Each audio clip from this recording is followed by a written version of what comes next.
यत्र नारायस्तु पूज्यन्ते रमन्ते तत्र देवताः। शास्त्रों में वर्णित इन शब्दों का अर्थ यह है कि जहाँ नारी का सम्मान होता है और उसे पूजनीय समझा जाता है, वहाँ सुख समृद्धि और देवताओं का वास होता है। राधे राधे दोस्तों, आप सभी का मेरे YouTube चैनल ब्लड एंड पर में स्वागत करती हूँ। कहा जाता है कि जो महिलाएं पतिव्रत धर्म का पालन करती हैं और प्रतिप्राणा होती है, वह संदिग्ध सहज ही प्राप्ति होती है, जिसकी प्राप्ति ऋषि मुनि साधु संतों को वर्षों की तपस्या के पश्चात होती है। पतिव्रता नारियों के दौरान में चरित्रों से भारतीय इतिहास का पन्ना पन्ना भरा हुआ है। पतिव्रत धर्म में एक योग साधना, इसका पालन गांधारी ने धृतराष्ट्र के साथ, सेव्या ने हरिश्चंद्र के साथ, दमयंती ने नल के, सीता ने राम के साथ, कठिन समय आने पर अपने त्याग और ट्रेन द्वारा किया। अरुंधति, सत्यवती, सुकन्या, शकुंतला, भारती आदि कितनी भी नारियां हैं के ऐसे दिव्य चरित्र हिंदू पौराणिक कथाओं के रूप में अंकित है, जिससे यह प्रतीत होता है कि पति पर कोई भी विपदा आना इस देश की नारी समाज के अत्यंत उच्च भावनाओं के साथ निभाता आया है।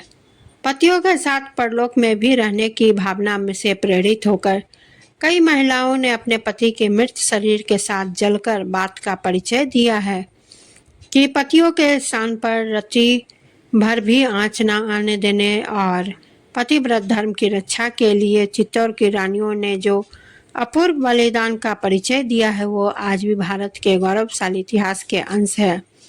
इसलिए आज कई स्थानों पर साथियों के विशाल मंदिर और स्मारक देखने को मिलती है, जिससे यह प्रतीत होता है कि इतिहास में भारतीय नारी ने कितने कष्ट सहकर भी अपने पतिव्रत धर्म का पालन भली भांति किया है। भारतवर्ष की महान पतिव्रत धर्म का पालन करने वाली महिलाओं में से एक माता अनुसुईया विषय में पतिव्रत देवियों में स्थान मिलता है, पांचवें स्थान में मिलता है।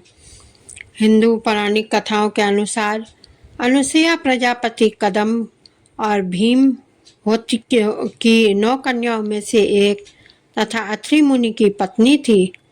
उनकी भक्ति अर्थात सतीत्व का तेज इतना अधिक था कि आकाश मार्ग से जाते देवों को भी उसके प्रताप का अनुभव होता था। ब्रह्मा जी की मानस पुत्र महर्षि अत्रि, इनके पिता तथा कदम ऋषि की कन्या और सांख्य शास्त्र के प्रवक्ता कपिल देव की बहन सती अनुसुईया इनकी माता थी।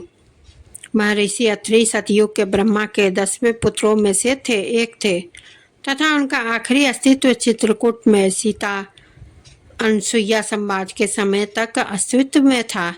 उन्हें सप्त ऋषियों में से एक माना जाता है और ऋषि अत्रि पर अश्विन कुमारों की भी कृपा थी। अत्रि ऋषि की पत्नी और ब्रह्मवादिनी यानी सन्यासिनी सती अनुसुईया के पति भक्ति की प्रसिद्धि को सब जानते हैं। सती अनुसुईया का नाम स्वर्ण अक्षरों में लिखा है। रामायण, महाभारत और पुराणों में इनका उल्लेख मिलता है।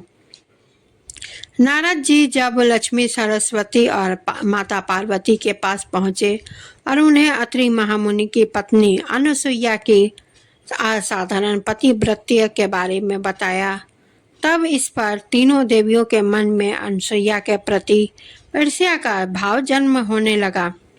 तीनों देवियों ने सती अनुसुईया के पतिव्रत्य को खंडित करने के लिए अपने पतियों को उसके पास भेजा। विशेष आग्रह पर ब्रह्मा, विष्णु और महेश ने सती अनुसुईया के सतीत्व और ब्रह्म शक्ति की परख देवताओं ने बहुत समझाया, परंतु उन देवियों के हट के सामने उनकी एक न चली। अंततः साधु वेश बनकर वे तीनों देव अत्रि मुनि के आश्रम में पहुंचे। महर्षि अत्रि उस समय आश्रम में नहीं थे। अतिथियों को आया देख देवी अनुसुईया ने उन्हें प्रणाम कर अधर्य कंद मूल आदि अर्पित किए, किंतु वे बोले, हम लोग तब तक आतिथ्य स्वीकार नहीं करेंगे जब तक आप हमें अपनी गोद में बिठाकर भोजन नहीं कराती। यह बात सुनकर प्रथम तो देवी अनुसुईया अबाक रह गई, किंतु आतिथ्य धर्म की महिमा का आलोप न हो जाए, इस दृष्टि से उन्होंने नारायण का ध्यान किया, अपने पतिदेव का स्मरण किया और इसे भगवान की लीला समझकर वे बोली, यदि यही मेरी पतिव्रत धर्म सत्य है तो यह तीनों साधु 6 मास के शिशु हो जाए। इतना कहने ही था कि तीनों वे देव 6 मास के शिशु हो रुदन करने लगे। तब माता ने उन्हें गोद में लेकर दुग्ध पान कराया, फिर पालने में झुलाने लगी। ऐसे ही कुछ समय व्यतीत हो गया। इधर देवलोक में जब तीनों देव वापस न आए तो तीनों देवियां अत्यंत व्याकुल हो गई। फलतः नारद आए और उन्होंने संपूर्ण हाल का सुनाया। तीनों देवी अनुसुईया के पास गई और उन्होंने उनसे क्षमा मांगी। देवी अनुसुईया ने अपने पतिव्रत्य से तीनों देवों को पूर्ण रूप से में कर दिया। इस प्रकार प्रसन्न होकर तीनों देवों से अनुसुईया से वर मांगने को कहा तो देवी बोली, आप तीनों देव मुझे पुत्र रूप से प्राप्त हो तथास्तु कहकर तीनों देव और देवियां वहां अपने अपने लोक को चले गए। कालांतर में यह तीनों देव अनुसुईया के गर्भ से प्रकट हुए। कालांतर में यही तीनों देव अनुसुईया के गर्भ से प्रकट हुए। ब्रह्मा के अंश से चंद्रमा, शंकर के अंश से दुर्वासा तथा विष्णु के अंश से दत्तात्रेय श्री विष्णु भगवान के ही अवतार हैं और इन्हीं के आविर्भाव की तिथि दत्तात्रेय जयंती के नाम से प्रसिद्ध है। तो दोस्तों, आप सभी को मेरी यह वीडियो कैसी लगी कमेंट जरूर करें। वीडियो को लाइक शेयर करें, चैनल को सब्सक्राइब करें और बेल आइकन को क्लिक जरूर करें, क्योंकि कोई भी नई वीडियो का नोटिफिकेशन सबसे पहले आप तक ही पहुंचे।